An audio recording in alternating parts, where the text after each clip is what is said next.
Hello दोस्तों, स्वागत है आपका आपके ही अपने यूट्यूब चैनल साहित्य एचवीएस में। दोस्तों, आज हम देख लेते हैं कि नाटक में प्रगतिवाद और प्रयोगवाद का प्रचलन कब से हुआ है, किस प्रकार से नाटक में इन वादों का प्रयोग किया गया है। इसके अलावा उपेंद्र नाथ अस्क की महत्वपूर्ण रचनाएं, उनकी कथा वस्तु, उनके पात्र, इस पर भी आज हम थोड़ा विस्तृत अध्ययन करेंगे। एनटीए नेट जेआरएफ की दृष्टि से टॉपिक बहुत ही महत्वपूर्ण होने वाला है, तो वीडियो पूरा देखिए। चैनल को यदि अभी तक सब्सक्राइब नहीं किया है तो अब चैनल को सब्सक्राइब कर लीजिए, बेल आइकन दबा दीजिए, जिससे हिंदी साहित्य की संपूर्ण जानकारी आपको एक ही चैनल पर मिलती रहे। हम देख लेते हैं कि नाटक में प्रगतिवाद और प्रयोगवाद का प्रचलन कब से हुआ है। किसी भी काल के इतिहास की प्रवृत्तियाँ कविता और रचनात्मक गद्य में लगभग समान रहती हैं। अपने रूप विन्यास के कारण दोनों में अंतर भी होता है। यूँ यथार्थवादी स्तर पर चित्रित करने का अवकाश गद्य में अधिक होता है, क्योंकि व्यवहार की भाषा पद नहीं है, गद्य है। प्रगति प्रयोग की जो धारा काव्य में दिखाई पड़ती है, वही अपना रूप बदलकर रचनात्मक गद्य में भी परिलक्षित होती है। सन 1960 के बाद आधुनिकतावाद और नव्य प्रगतिवाद, जिसे हम जनवाद भी कहते हैं, कि जो प्रवृत्तियां कविता में आई, वे ही नाटक, उपन्यास और कहानियों में भी दिखाई पड़ती हैं। आलोचना पर भी इन परिवर्तनों का प्रभाव पड़ा है।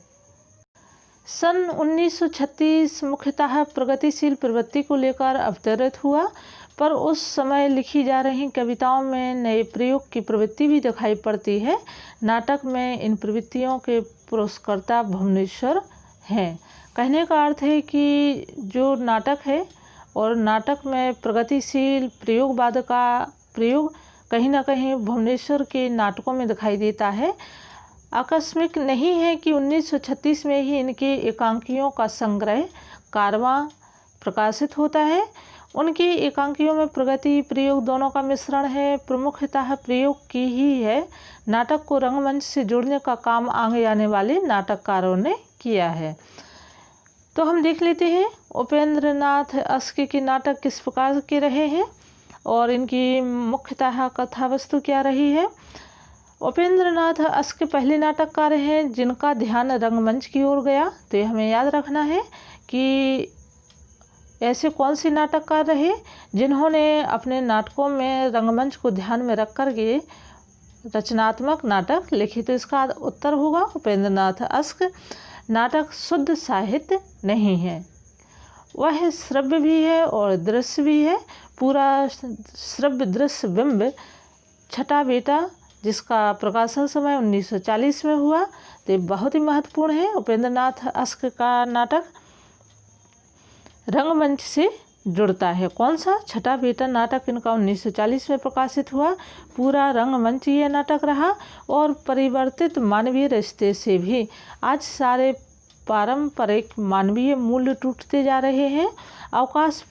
अवकाश प्राप्त पिता के 6 बेटों में से कोई भी उसे अपने पास रखने को तैयार नहीं है, क्योंकि अब पिता कमाऊ नहीं रह गया है। पूंजीवादी समाज के सारे भावाश्रित मानवीय रिश्ते अर्थात शिथिल हो गए हैं। कहने का अर्थ है कि जो आज के पूंजीवादी समाज में जो भावनाओं, मानवीय संवेदनाओं पर आधारित जो रिश्ते थे, वो कैसे हो गए हैं? अर्थ आश्रित, यानी कि धन पर, पैसों पर ही आश्रित हो गए हैं। उनकी सर्वाधिक प्रौढ़ नाटकीय कृति अंजू दीदी है। तो इसका प्रकाशन समय हमें याद रखना है। अंजू दीदी 1954 ईस्वी।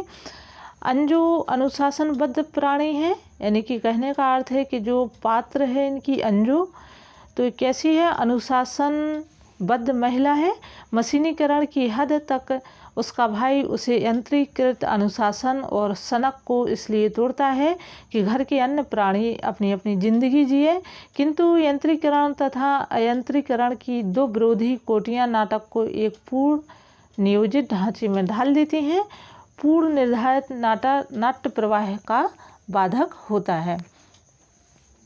अंजू दीदी इनका जो नाटक है उपेंद्र नाथ अस्क का, उसमें जो अंजू पात्र है बहुत ही अनुशासनशील महिला है, जिसके कारण उसका भाई उससे अलग हो जाता है और कहीं ना कहीं उसके घर का जो है पूरा विच्छेद होना, उसकी अनुशासनबद्धता ही सामने आती है। NTA-NET JRF की दृष्टि से उपेंद्र नाथ अस्की के दोनों नाटक छठा बेटा और अंजू दीदी, ये आपको याद रखना है। छठा बेटा का प्रकाशन समय है 1940 ईस्वी। रंगमंच को प्रथम बार अस्की जी ने अपने नाटकों के माध्यम से रंगमंच में प्रस्तुत किया था। तो ये महत्वपूर्ण पॉइंट है। उम्मीद है आपको वीडियो अच्छा लगा होगा। आने वाली वीडियो में इससे जो आगे की महत्वपूर्ण जानकारी है वो आपको दी जाएगी। तब तक के लिए धन्यवाद।